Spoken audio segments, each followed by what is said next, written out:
예, 오늘 설교를 15분만 하라고 그러셔서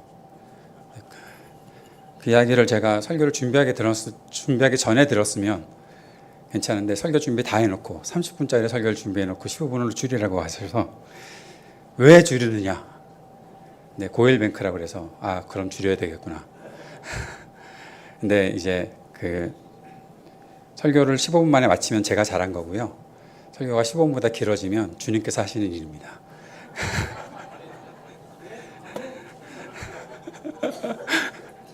God is more than able. 제가 이건 설교 제목은 그냥 대놓고 표절을 한 노래 가사 중에 하나입니다. 제가 제 딸이 찬양을 하나 얼마 전에 들려줬는데 이 찬양이 너무 좋은 거예요. 번역이 되면 한번 같이 불러봤으면 좋겠는데 God is more than able 뭐 그런 노래예요.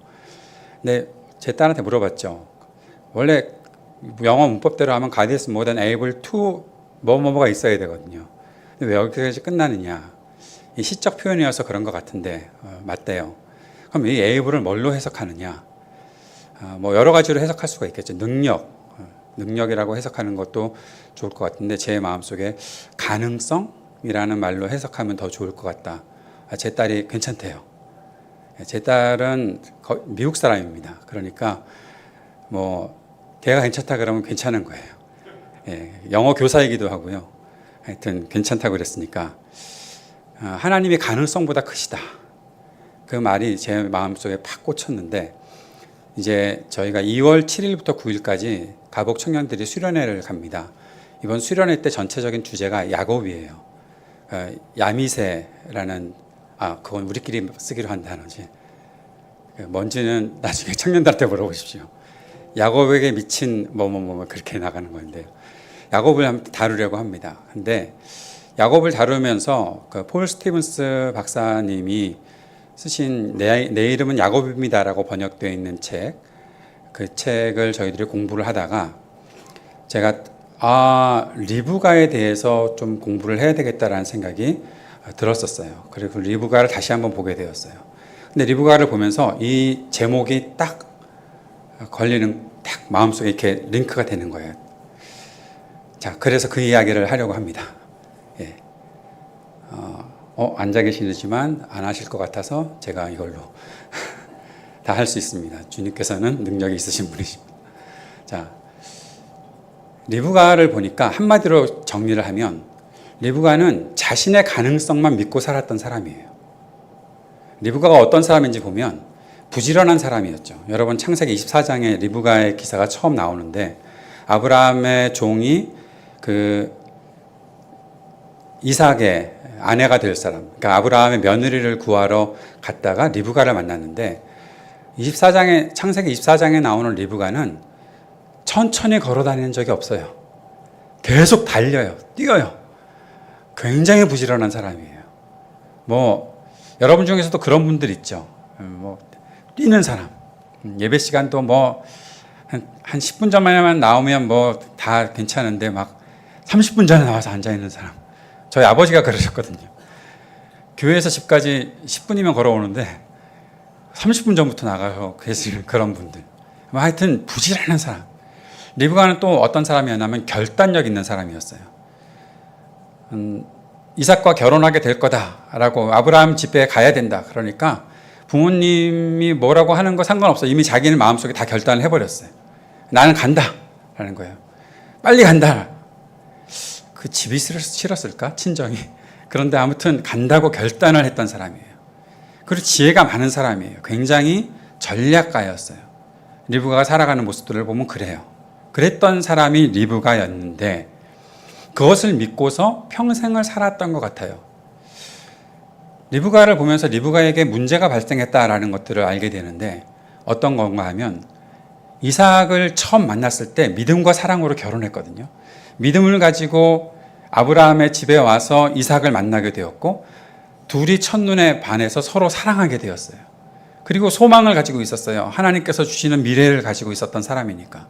그런데 그랬던 리브가가 하나님께로부터 자기 태 속에서 쌍둥이가 있는 것이 그 아이들이 싸우는 것을 보면서 고민을 했고 하나님께 기도하면서 하나님께서 어떻게 하실 것이다라는 것들을 다 들었는데 제가 보니까 여러분도 아마 보셨겠지만 그 사실을 이삭과 얘기를 안 해요.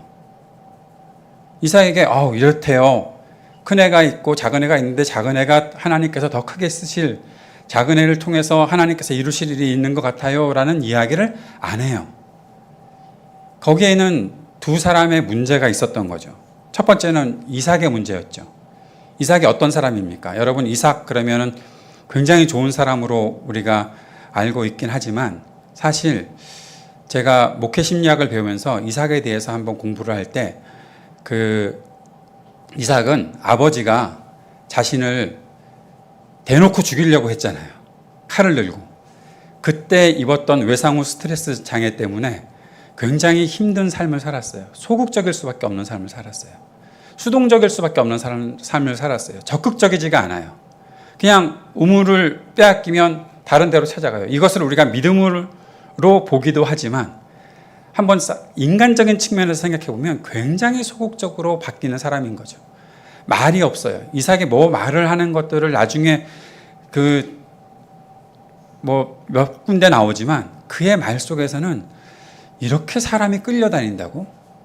아브라함은 하나님과 친구처럼 지내는 사람이었는데 이삭은 하나님과 친구처럼 지내는지도 잘 모르겠어요. 그랬던 사람이 리브가를 만났어요. 리브가는 뛰어다니는 사람이었잖아요. 부지런하고 결단력 있는 사람이었잖아요. 여러분, 아내분들이 혹시 그런 분들 계시죠? 근데 남편은 이래도 그만 저래도 그러면 답답해서 속이 터지죠. 안 터지셔서 지금까지 사시는지는 모르겠지만 그럴 수 있잖아요. 반대인 성향도 있겠지만 그런데 보통 그 아내가 굉장히 강한 성품을 가진 사람이고 남편이 그냥 우유부단하면 이게 참 어려워지는 것 같아요. 물론 그런 가정에 평화가 있을지는 모르겠으나 참 이 어려운 분들이 있었던 거죠. 그런데 리브가도 문제가 있었죠. 리브가를 쭉 살펴보면 폴 스티븐스는 그런 얘기를 해요. 의도적인 행위의 연속을 보여주는 사람이다. 리브가는요, 전부 다 의도를 가지고 행동을 해요. 다 계산이 있어요. 이렇게 하면 되겠다. 저렇게 하면 되겠다. 가장 재치 있고 영향력 있는 사람이었는데 그 사람이 갖고 있던 능력이 그게 전부였던 거예요. 훌륭한 여인인데도 불구하고 그랬던 거죠. 그러면서 결국 시간이 흐르는 동안 리브가는 질투하는 사람으로 바뀌었고 나중에 자기가 편애하고 있는 아들 야곱과 공모해서 아주 책략을 사용하고 있는 거죠. 남편도 자기의 뜻대로 되도록. 나중에 에서가 말이지 이 땅에 살면서 이렇게 이방 여인들과 자꾸만 결혼하면서 우리 속을 썩이고 있는데 당신 야곱까지도 그렇게 하겠냐고 하면서 야곱을 자기 친정으로 보내서 외삼촌에게 보내서 거기서 아내를 맞이하게 하는 그런 일들도 리브가가 다 꾸며내는 그러한 책략이었던 것입니다. 그것이 책략이라고 말하지만 결국에는 폴 스티븐스는 그렇게 해석을 하는데 가정을 다스리는 것이 은혜보다는 술책이었다라고 말을 하고 있어요. 부지런하고 결단력 있고 지혜가 있었는데 그가 하는 모든 일들이 술책에 그쳤다라는 거예요. 결국 둘이 맞지 않으니 계속 그 두 사람의 삶이 불행해졌었고 결국 어떤 일을 벌이게 됩니까? 오늘 읽었던 본문에 나타나는 리브가가 이삭을 속이는 일들이 나타났던 거죠. 왜 이삭을 속였을까요? 아닙니다. 지금 에서가 축복을 받을 때가 아닙니다. 야곱에게 하나님께서 약속하신 것이 있습니다. 라고 그렇게 왜 말하지 못했을까요? 첫 번째는 하나님의 계획에 대해서 신뢰가 부족했다는 거죠. 하나님이 하실 일은 하나님께서 하시도록 해야 하는데 그 가운데 자신이 하나님의 긍휼을 구하고 지금 하나님 앞에 문제가 있다는 것을 알고 하나님께서 풀어가실 수 있도록 해야 되는데 이렇게 돼서는 안 되는데 이렇게 돼서는 안 되는데 라는 생각들을 하면서 자신의 생각만을 앞세우다 보니까 하나님의 계획에 대해서 신뢰가 부족하게 됐다는 거죠. 두 번째는 자신의 가능성에 대한 과신입니다. 내가 어떤 사람인지 알아? 내가 먼 길을 떠나와서 결단을 하고 이 집에 와서 이곳에 살면서 에서와 야곱을 낳았고 그렇게 내가 이렇게 잘 자녀를 키워가고 있는데 내가 하고 있는 일들이 뭐가 잘못됐어? 라는 식의 생각을 하면서 자신의 가능성에 대해서 과신했던 거죠. 그리고 또 한 가지가 있습니다. 조급했던 겁니다. 지금 이래서는 안 되는데. 이거 그냥 이렇게 흘러가서는 안 되는데. 조급한 거죠. 제 멘토에서 목사님이 늘 하셨던 말씀이 있습니다. 조급하면 쓰레기를 만든다라는 거예요. 한번 따라해 보세요. 조급하면 쓰레기를 만든다. 시간이 촉박하더라도 여러분 조급해서는 안 됩니다. 철저히 하나님 앞에 엎드리고 긍휼을 구해야 됩니다. 하나님께서 아직 아니다 하시면 아직 아닌 겁니다. 하나님께서 그러나 하실 일이 있다, 지금이다 그러면 지금 하는 겁니다. 절대 우리가 조급해야 될 이유가 없다는 거죠. 조급하면 자신만 믿고 있다가 결국 쓰레기 같은 결말이 나올 수밖에 없다는 겁니다. 리브가의 결말은 어떤 건가요? 리브가는 자기가 정말 사랑했던 야곱을 떠나보내고 나서 다시는 야곱을 만나보지 못했습니다. 자신이 살아있을 동안 하나님께서 하시는 일에 대해서 자신이 그 원했던 결과 보지 못했던 것입니다. 자, 여기서 리브가의 인생이 끝나고 또 어떤 사람의 인생이 여기서 결론이 되어 끝났다라고 하면 성경을 읽는 우리에게는 참 마음이 어렵잖아요. 그런데 하나님은 리브가가 볼 때는 숨어 계시는 것 같았으나 하나님은 그 속에서도 다 일하고 계셨던 것을 보게 되는 거죠. 어떤 면에서 사람이 참 쓰레기 같은 그 어그러진 결과들을 다 만들고 있는데도 불구하고 그 속에서 하나님이 일하시는 것들을 우리가 보게 되는 거죠. 하나님은 어떤 분이십니까? 사람이 행하는 일들 속에서도 끝까지 뜻하신 계획을 이루시는 분이십니다. 사람이 어떤 일들을 합니까? 정의로운 일, 평화를 만드는 일, 사랑을 행하는 일, 그런 일들을 해야 함에도 불구하고 사람들은 자꾸만 하나님의 뜻에서 벗어나기도 하고 실수하기도 하고 실패하기도 하는 그런 일들을 반복하고 있잖아요. 우리의 인생도 그렇잖아요. 내가 했던 일들이 다 손만 대면 잘 되는 일을 했으면 좋겠다. 그렇게 내가 하나님께서 이루시는 과업을 온전히 성취하고 100% 완벽하게 내가 살았으면 좋겠다 싶은데 그게 잘 안 되는 게 우리 인생이었잖아요. 여러분 어떠세요? 지금까지 그래 오셨어요? 완벽하게 인생을 살아오셨습니까? 거봐요. 대답 못 하시잖아요. 대답할 걸. 대답했으면 내가 완벽한 인생을 살아왔다고 하는 건데.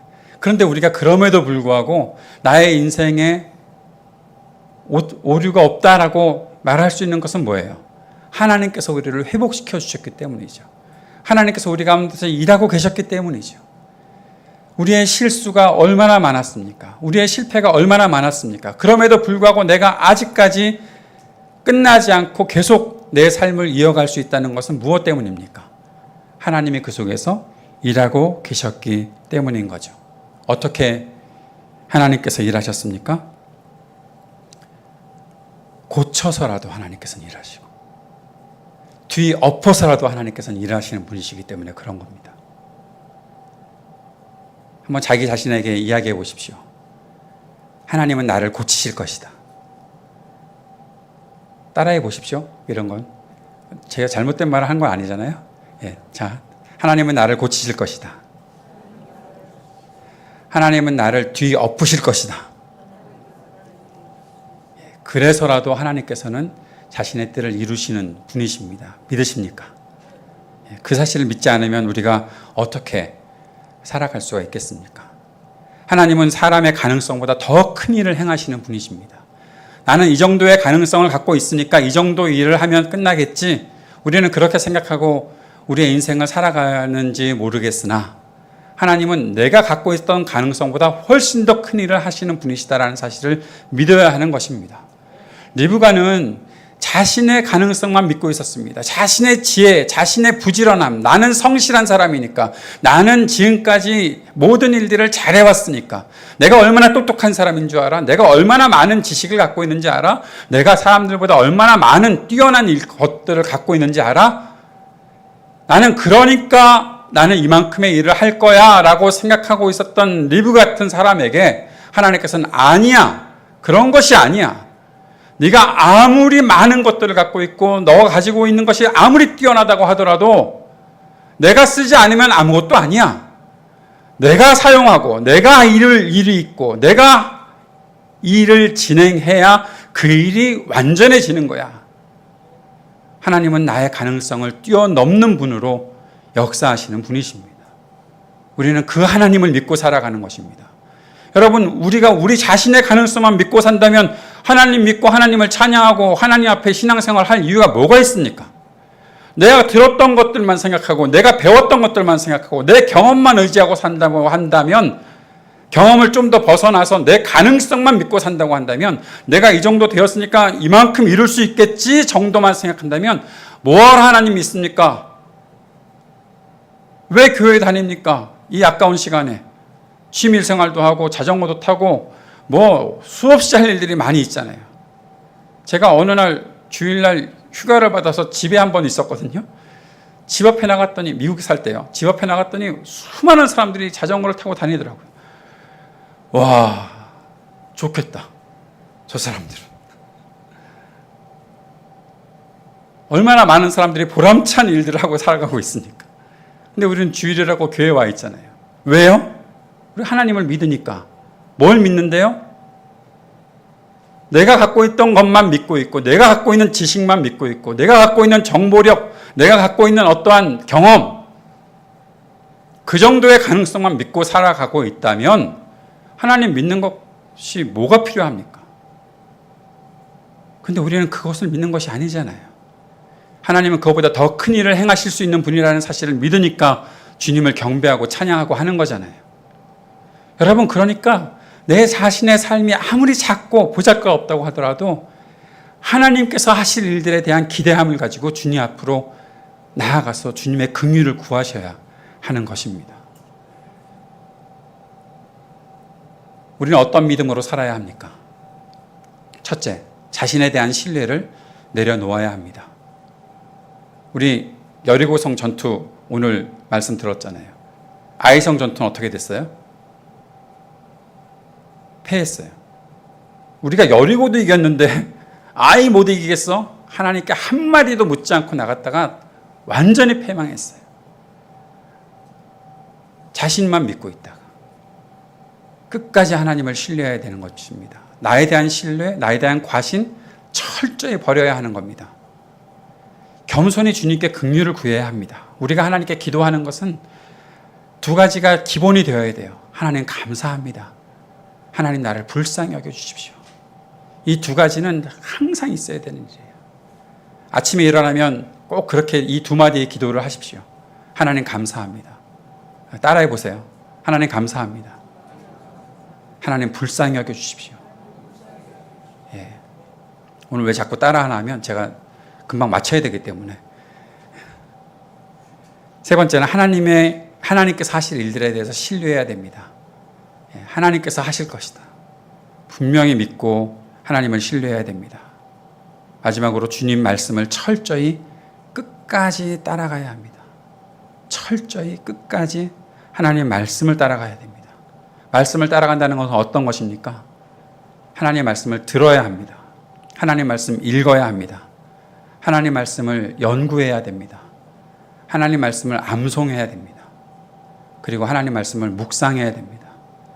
연구와 묵상이 약간 좀 다른데요. 연구는 하나님 말씀이 어떠한 것인지를 깊이 파헤치는 일이라면, 묵상은 나의 삶으로 그 말씀을 가득히 채워가는 것입니다. 나의 삶의 모든 순간에 채워가는 것입니다.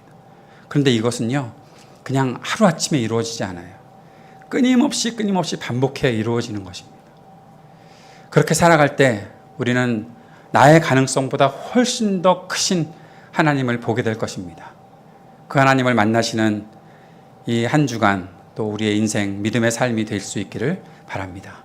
기도하겠습니다. 하나님 아버지, 주님의 은혜와 사랑을 오늘도 의지하는 믿음의 고백을 드립니다. 우리가 약할 때 우리를 도우시는 주님을 믿고 끝까지 신뢰하며 살아갈 수 있도록 역사해 주옵소서. 예수님 이름으로 기도드립니다. 아멘.